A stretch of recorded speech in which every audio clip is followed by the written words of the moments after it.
Good morning, everyone, and welcome to Control+M Presents, our bi-weekly series where we share a little deep dive into some screens or modules in Plex that you might not have known about. So sit back and prepare to see something you might not have ever seen before. Today, we're going to talk about Plex's calendar-enabled dispatch list. My name is Patti Nowak. I'm the owner of Control+M Solutions. We're proud to announce that we're this year's Plex Partner Impact Award winner. So congrats to everyone on my team for all of their hard work. I started Control+M back in 2013 to focus on, of course, new implementations, but also for those of you who are already using Plex and might need a little optimization or help using modules. Our 10 consultants in 3 countries have an average of over 9 years experience per consultant with Plex. And yes, you heard that right. We have resources in the US and Canada and just recently opened an office in Mexico. So we can now provide native Spanish-speaking training, support, and work instructions. In fact, Ignacio, our Mexico project manager, is even working on delivering our Control+M Presents content in Espanol. Watch our website for more information on these services.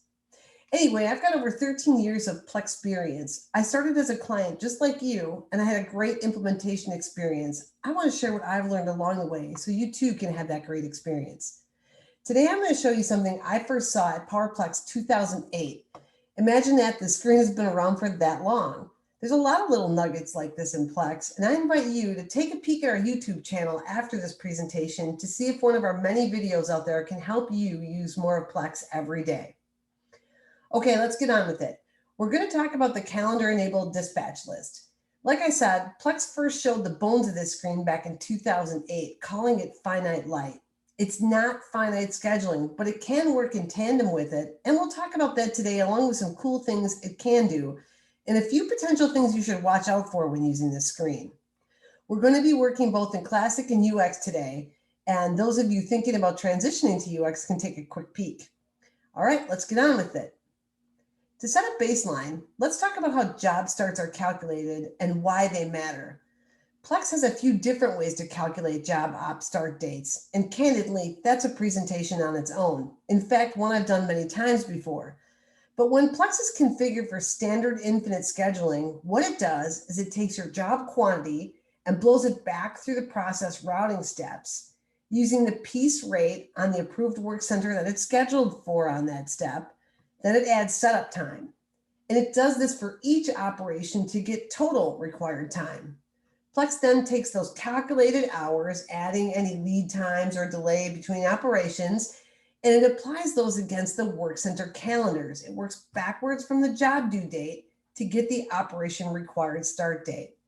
And those job op start dates are used to drive in materials or subcomponent completion, which is one of the reasons that job start dates are so important. Materials equals cash flow. So controlling inventory means controlling your company's resources, which in today's world is really critical. So for example, if you have a 16-hour job and you work 2 shifts and the job needs to be done on Monday, but you don't work weekends, the system knows that you have to start on Friday. For finite, it's a bit more complex, and that too is a complete presentation that I could do for you. In fact, let me know if you want me to. It's way too complex to get into while I show you this little simple screen that we're looking at today, but you might really like what finite scheduling does. So now that we agree on how our job op required times and job op start dates are typically calculated and how they control things, let's move on. Okay, we'll start with a few basics. Plex has a number of dispatch list views, and they all really do the same thing. They show you what you need to make at a work center and in what sequence. Some screens have a lot of details, some not so much. And depending on your rights, you can change job sequence, assign job ops to different work centers, etc. This is what I call the standard dispatch list that production schedulers typically use. The schedule board, the one operator scene control panel, that's also available. But you might want to know that there is a third one that shows you when jobs are planned to finish given the current sequence and assuming everything goes to plan. And while things might not always go perfectly, this tool still provides a pretty good service. So let's go into Plex now, and just want everyone to know here that we're going to be working in both Classic and UX. Typically, we'll start in Classic and then move to UX. So in our dispatch list, note all the columns on the regular dispatch. For example, we've got customer parts, customer orders, tools, attributes, and really important, the job BOM. So we can tell if we have what we need on hand to build the part. And fair warning, guys, I have the finite schedule enabled on this PCN. It does mean that sometimes I have to do a few extra clicks, but it won't really change what I'm going to show you. The screen will work the same for infinite scheduling as finite. And we'll talk more about that during the presentation. I just wanted to explain why things might look a little different on my screens than they do on yours. For simplicity, I created all new parts in my system that have no attributes on them and not even customer orders, but you can tell by the blank columns that they would be there if I did have data. I'm going to click into the edit mode button, which you will see if you have the permissions to go there. And once we go into the edit mode, you can see that I can change work centers, I can change job sequence, or even complete operations from here. I have all the permissions needed in Classic to do everything. So if you see me doing something that you can't do, you'll need to talk to your Plex admin to see if you can get it. Now let's switch to the calendar enabled dispatch list. And we're going to run for our Workcenter group extruders here. And you're going to see that the same information is in here. Not all of it, but the information that is here is the same. We can still see tool sets, but not tool assemblies and status.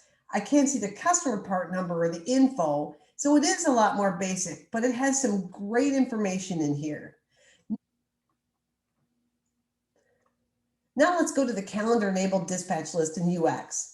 First of all, we see the same difference as we did in Classic. We don't have as much filter or search capability as the regular job dispatch.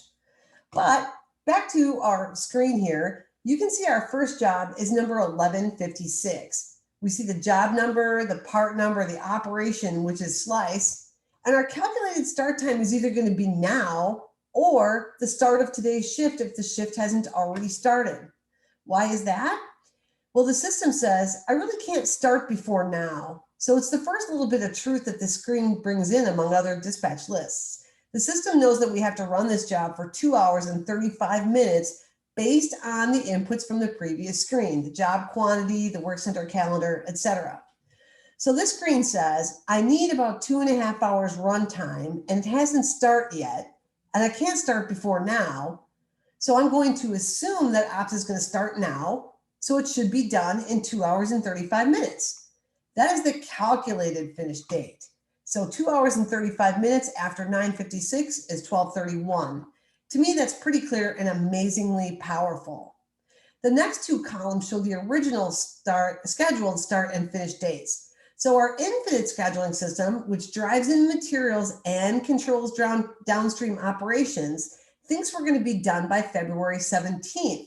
But the job dispatch, the calendar-enabled job dispatch, knows that we can't be done before the 26th at 12:31. The next job on here, 1158, is scheduled to start right after the job before it is scheduled to finish. Again, it follows the same logic. This needs just about 3 hours to do, and you can see it's going to finish as that calculated time. That's pure genius. We can make changes on this dispatch view too, and these are displayed in all the dispatch screens. The edit buttons here, which allow you to change work centers or sequence, work exactly the same as the other dispatch. This just shows a different view on when things are expected to be finished. Okay, so let's have a little bit of fun. What if I change job sequence? So right now, job 1156 is scheduled to start right now and finish at 12:30, and the next job starts at 12:30 and finishes at 3:30. You can see when we change sequence, we have the second job starting exactly at the same time the one before was finished, but our finish date is based on this number. There's another really amazing thing that is happening here as well. If you look at this little flag here, you can see whether setup time is required. This calendar-enabled dispatch list assumes that when the same part is being done in sequence, it doesn't need a second setup. So you'll see on here that I have a setup flag required on this job and not this one because the same part is being run in sequence. See how we're running part 4, then 3, then 4, and everyone needs a setup? Watch what happens when I group my two 4s together. I see that I go from needing 4 hours and 11 setup, 4 hours and 11 minutes to 2 hours and 56 minutes. So you can see that it's really making some wonderful changes for you. And the regular dispatch list doesn't really do that. All the calculated start and finish dates automatically refresh when you move around. Now, let's take a look at one of these, and we're going to talk about a button that's called the Reschedule button.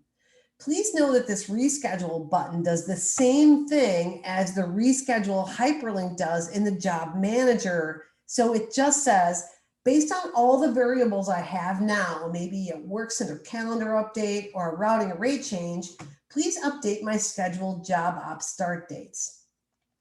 Let's switch back over to Classic. And you'll see here that things work very much the same. They just look a little bit different. So 11:58 now is our top job. And you see that when we made that change in UX, it also reflected in Classic.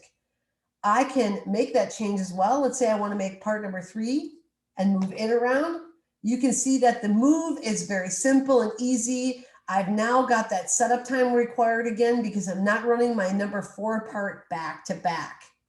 To change work centers in Classic, it's very easy. We're going to click on this little metal stamper here, and I can tell this job to go to a different work center that is on the process routing, and we can schedule it either before or after existing jobs. Well, we'll talk more about that in a few minutes.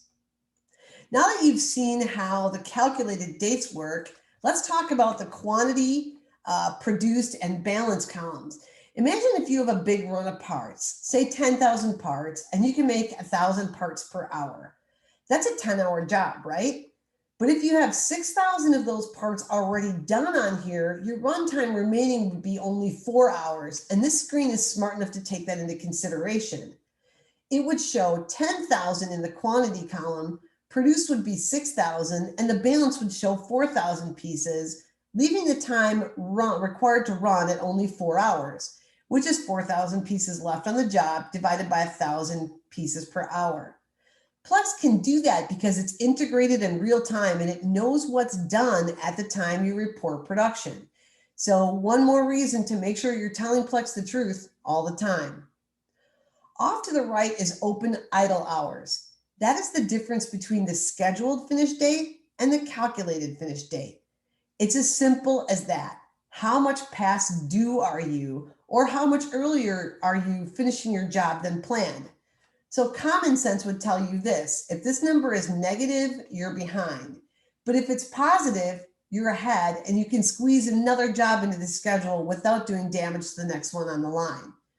But remember, it'll also affect every job thereafter. So you might have a positive number followed by lots of negative numbers because everything rolls downhill. Of course, my system has a ton of terribly past due jobs on here. That's just how we like to have it during training. I'm sure that your jobs aren't that far behind. Okay, so let's see what happens when we do change a job to a different work center. So I showed this a few seconds ago. It looks very different in Classic in UX. So note now my current start time is right now at 10:01. I've got a 2 hour and 34-minute job, and I'm going to move this job to a different work center. I'm going to say, push this off an SL6 and schedule it after job 1146. It's going to fall off of this dispatch list, and all my numbers below are going to be impacted.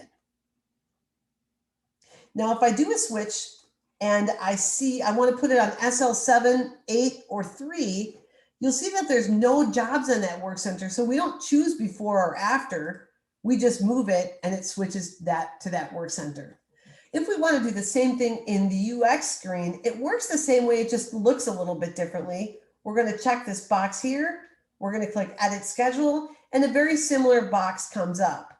I can either move it to a work center that has nothing on it, and it'll say add work center because I want to go to that one. Or if I move it to a work center that's already got something on, Plex shows me the before or after buttons. I'm going to move it to the schedule after button on SL3, and we'll have another job. We'll have another refresh on those dates. Now, let's talk about when this is a good idea to use and who would like to use it. First off, if you are using finite scheduling, then to move jobs around and change the sequence is basically telling Plex that your human brain knows something that the rules and data that you fed Plex does not know, or that you think you know better than the engine that you configured. Now that might be true. So if you're using finite scheduling, Plex makes you enter a case to enable a Plex only setting that allows job sequence changes when the finite scheduler is on. And that's really a good thing.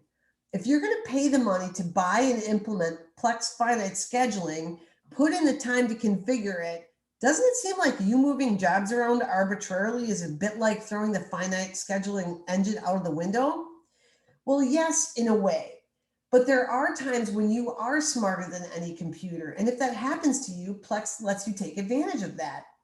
Also, in the finite scheduling system, you can leave some work centers as infinitely scheduled. Like I said, though, we won't be going through finite scheduling here. That's an entirely additional presentation. If you want to know what the settings are that allow you to change sequence in finite scheduling, please email me, and my email is at the bottom of every slide. The real power for the calendar-enabled jobs dispatch list is for planning.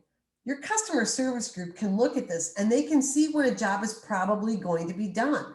How powerful is that? If you use outside services, this is great because what if you have a truck scheduled for tomorrow and your subcon is asking you when to show up? You can look at this screen and maximize the jobs that will be available to load at the time of shipment. Maybe save some transportation costs on a truck or two. And remember, material requirements are driven by the start date.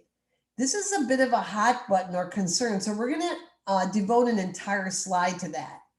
Remember, the system relies on good information and up-to-date Workcenter calendars, accurate routing rates and setup times, and real-time production reporting. And this screen trusts that your operations team is going to do what they have told the system they're going to do without any outside influences, like maybe a power loss or somebody not coming to work. So we have to remember that those real-life things can happen. In reality, also remember that as you get further away from right now, this is less accurate just due to life, because no operation can perform perfectly to plan all the time, and no software can plan for all unknown variables.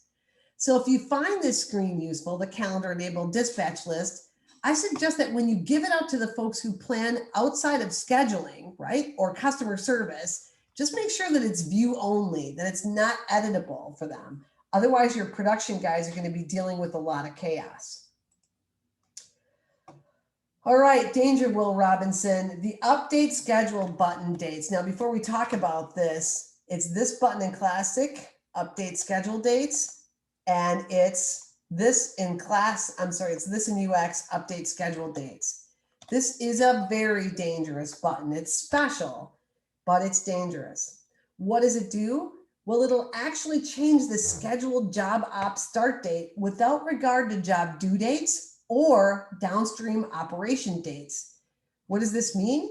It means we can really break the schedule by having sequential operation due dates, sequential operations due on dates that aren't sequential. The system can actually schedule operation 10 to start after op 20 is finished. And that button will only schedule the operation that's in front of you. So since that can't physically happen, it'll cause all sorts of noise. The screen does not validate job op start dates are sequential before the update button doesn't work. But Plex is pretty clear about that warning to you.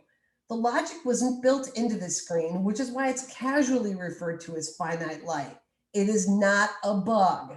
The calendar-enabled job dispatch list is not meant to be a replacement for finite. It's just a different view of the dispatch list, so keep that in mind.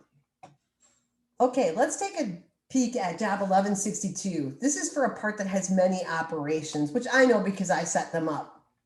I'm going to look at the job detail. Right now, the job is scheduled to start on 2/19. And we'll look at the job detail, which looks much the same in Classic as it does in Plex. And you can see that this job is supposed to start on February 19th. Second op is February 19th. Third is the 19th. And the fourth is the 21st. Now, let's go back to the calendar enabled dispatch list. And I'm going to tell Plex, please update my scheduled dates for this job. Right now, calculated as 226 at 546, scheduled as 219. When I click update scheduled dates, we get a message here that the record was updated.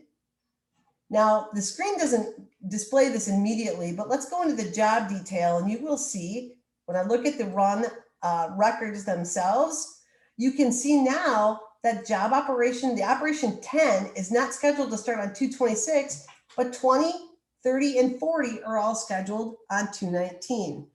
So you can see this creates a whale of a mess. And like I said, Plex warns you not to do this in all of their documentation. About the only way I would recommend using this button is if you have only one routing step per part. And a lot of you do that. And also remember this, just because one little button on here might not do exactly what you need it to do, it doesn't mean the screen has no value. As long as you control who can use this button and how they use it, I personally think the calendar enabled dispatch list is pure gold. Okay, now that we know what the screen does, let's talk about getting it working in your system. If you have UX, it's likely already there. In Classic, it'll depend on when you came live. If you don't see the report when you menu search for calendar, put in a case to have it added. It's not a VP screen, so you can't enable it on your own. And as far as I know, it's not a paid module. I've had it added for many clients without a charge. Hopefully nobody has glossarized the word calendar in your system. If they have, you're going to have to menu search for whatever it was glossarized to. Once it's enabled, let's look at security.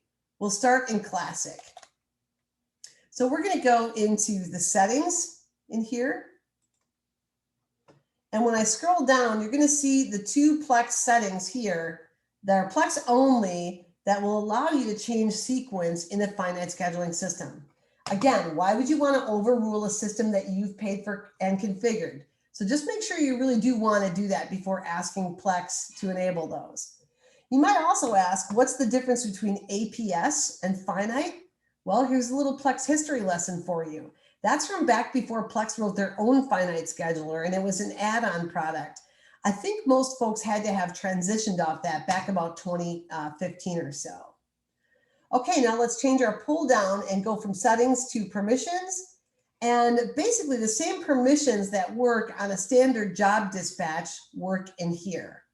Now, remember, in my case, if a permission isn't on in Classic, for example, the job update, then everybody can do it. So be careful of enabling those and giving them to roles. Remember, in Classic, you can control menu access. So in this case, I'm going to take a look at my other planning options folder. When we look at the calendar enabled dispatch list, if I hit the little gear, you can associate a permission that will allow people to see or prevent them from seeing this particular menu item. Now, if you're considering transitioning to moving to UX, remember the security is drastically different there. So we suggest avoiding doing this in the future. I just want to talk about this in case your company is still using this method for module access control. It's going to change when you get to UX. Speaking of UX, let's go into UX, and we're going to go into the calendar enabled dispatch list. Again, we have to get back out of the job I was tucked into. And in here, we're going to hit these little gears, and we're going to go into settings manager. Again, here are the Plex settings down at the bottom that need to be enabled for finite scheduling. Right here, Plex only. If we want to talk about security, we're going to click these little gears and we'll go into the security manager. So in UX, one thing I love about, we can't give actions to people, only to groups, which is the way security should be managed anyway. And if you're thinking about transitioning, by the way, take a peek at a Vision Plex screen called User Permissions Outside of Roles. Anyway, I digress, and this isn't a UX security class, but I wanted you to see it anyway. We also do sometimes see permissions required in UX, and you can get to those the same way, through the gears, select permissions. By and large, those are going away over the long term. So just know that sometimes you have to do that. And before you share the screen with users, make sure to tell them exactly what it does and why. In fact, maybe even have them watch this video. Setting expectations for this and all screens in Plex is very important. Never assume that you know what a screen does without reading documentation, because people do use words differently. So make sure you really understand what a screen does before you deploy it. Let them know this is only as good as the most current production data, as good as your routing data, and as good as your operations team is at keeping their schedule on track. Now that's their job and they're good at it. If they weren't, you wouldn't be here. But remember, manufacturing can never be perfect. Nobody has 100% uptime and 100% efficiency for any length of time. So remember, tell your users, look, this is most accurate on the top few lines, but there are variables that no computer program or human can predict as time goes on. Just consider it to be another tool in your tool belt that helps you succeed. Again, another tool, not a silver bullet. Okay, a couple of tips and tricks to account for planned downtime or maintenance. Over the years, as I've worked with my clients, we've come up with some creative ways to account for maintenance and planned downtime. First and foremost, let's take a look at the Workcenter Calendar, because blocking it for availability has a huge impact on this dispatch list. So we're going to go back to Classic here, and we're going to go into the calendar-enabled job dispatch list, and I'm going to click Search. And we can see here right now on Workcenter number 20 that we've got no downtime blocked. Every finish has the start that matches it. Well, let's take a peek and hit the Workcenter calendar for Workcenter 20. We'll go to the Workcenter calendar.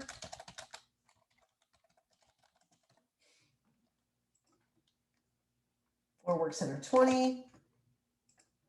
And you can see we're all green with a tiny bit of maintenance last week. Well, let's set up some maintenance for today.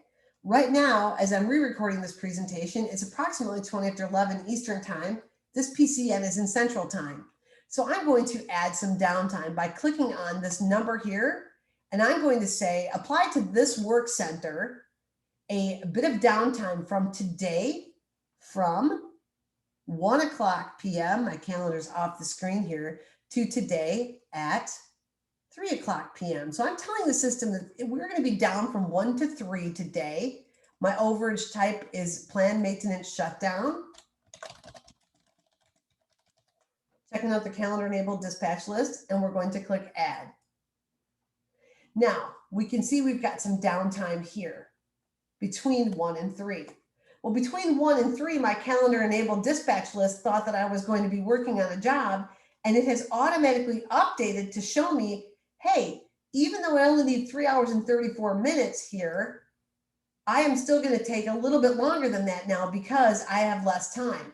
So our job now, instead of going from 10:20 to 4 o'clock, let's remove this shift override.